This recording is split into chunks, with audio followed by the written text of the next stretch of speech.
Hello, my name is Jeff Raffauf, and I'm one of the pastors at West Lawn United Methodist Church. And I want to thank you once again for joining us, or if this is your first time, for joining us in these daily connection videos. We hope that they are inspiring, encouraging, helpful, and maybe just a little fun as we try to keep those connections that we've all come to appreciate and love during these difficult days of pandemic and stay-at-home orders and such. So, as we've been doing this for the last week or so, we started something new called Stump the Pastor. Pastor Chris had this idea that we would invite people to submit pictures from around their homes and see if they could stump the pastor, not by making us guess what they were, but wondering how we could use them to offer a devotional message in these videos. So I drew the short straw, and although Pastor Chris says I've had some easy ones so far, and I have, I also picked this one, and it comes from Daryl and Beth. Now, I think it's really Daryl's, but Beth submitted it. And the way she talked about it just made me think it's Daryl's. Anyway, it's a dragon holding an orb. Now, I have to be honest with you, a dragon holding an orb really had me stumped.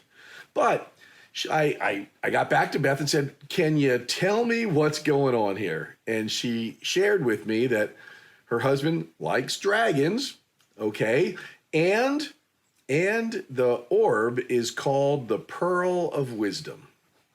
Got it. I know where I'm going with this. Now, I don't know why Daryl loves dragons. I did think immediately to some of the dragons in like Lord of the Rings and things. And they're bad. And all of the dragons pretty much that I know are bad. I was reminded that Pete the Dragon is not bad. And quite honestly, thank you, Beth and Daryl, I have had Puff the Magic Dragon stuck in my head for quite some time now. But regardless of the dragon, we have the dragon holding an orb, or the Pearl of Wisdom.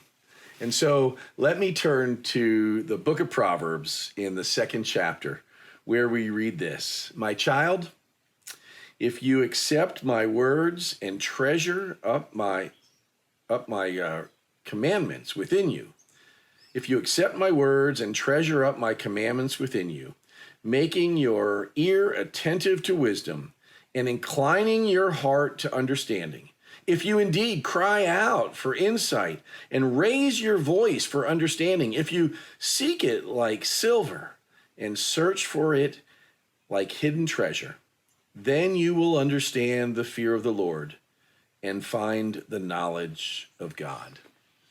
It's getting a little harder to read the small print, but I think you get the point. In fact, when we talk about Solomon, who was supposedly the wisest in the world, Solomon asked at the beginning of his reign, he asked God for one thing, and he chose wisdom. I don't know what it is that you would ask for. If there was one thing that you could ask for, what would it be?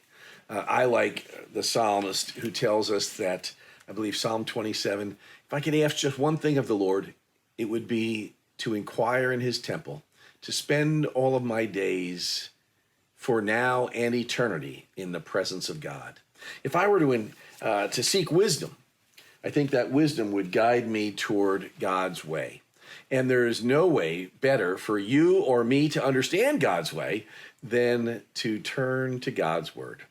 So we're left here in the middle of this pandemic, seeking comfort, seeking wisdom. When will we be able to reopen safely? When will we be able to be the people gathered together that God has called us to be?